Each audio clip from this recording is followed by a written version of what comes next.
Olá, tudo bem? Eu sou o professor Leandro Cordioli e hoje é dia dos nossos 2 minutos de filosofia. Você sabe para que serve a utopia na teoria política e na teoria ética? Não esqueça de assinar o canal e ativar o sininho para ser avisado dos futuros vídeos que eu devo subir.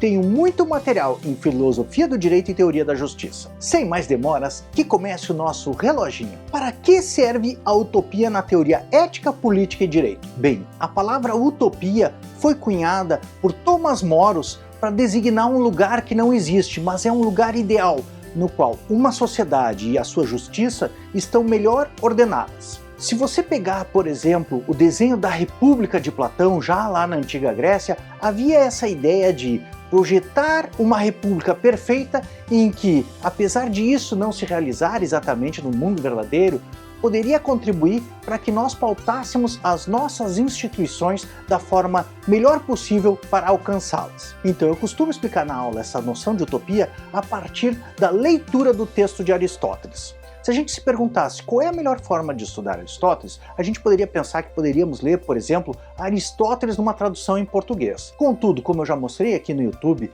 existem algumas traduções em português da Ética Nicômaco que possuem muitos erros. Então seria melhor, por exemplo, procurarmos uma tradução que nem a da Real Academia Espanhola, que é uma tradução em espanhol. De um lado você tem o texto em espanhol, do outro você tem o texto original de Aristóteles em grego. O fato do original ter sido colocado ao lado da tradução cria uma certa fidedignidade à tradução que é melhor do que um texto independente. Finalmente, existe algo que é melhor do que ler o Aristóteles bilíngue? Certamente há, mas não é para todos.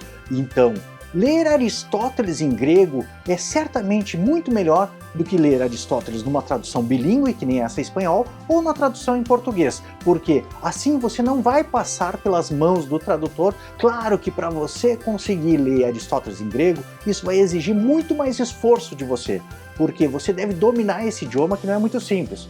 Agora, você há de convir comigo que se você conseguisse ler o texto em grego, o seu aprendizado seria muito melhor do que ler uma tradução. Finalmente, há algo que seja melhor que ler Aristóteles em grego? Certamente!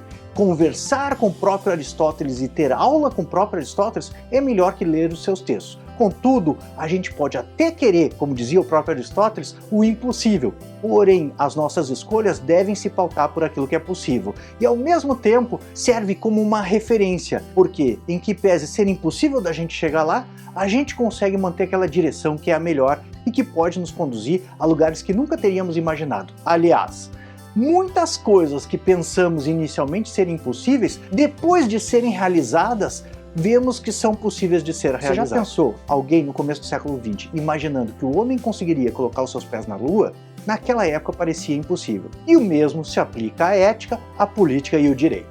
E estes foram os nossos 2 minutos de filosofia. Não esqueça de curtir o vídeo e compartilhar com os seus amigos para apoiar o nosso trabalho de difusão da filosofia e da teoria do direito. Não esqueça de olhar aqui na descrição do vídeo, pois além do link para outros vídeos em que eu trato essa matéria, vou deixar um link também para um texto da Política de Aristóteles em português e grego. Bem, espero que você tenha gostado. Um abração e uma boa semana. Seus votos, professor Leandro Cordioli.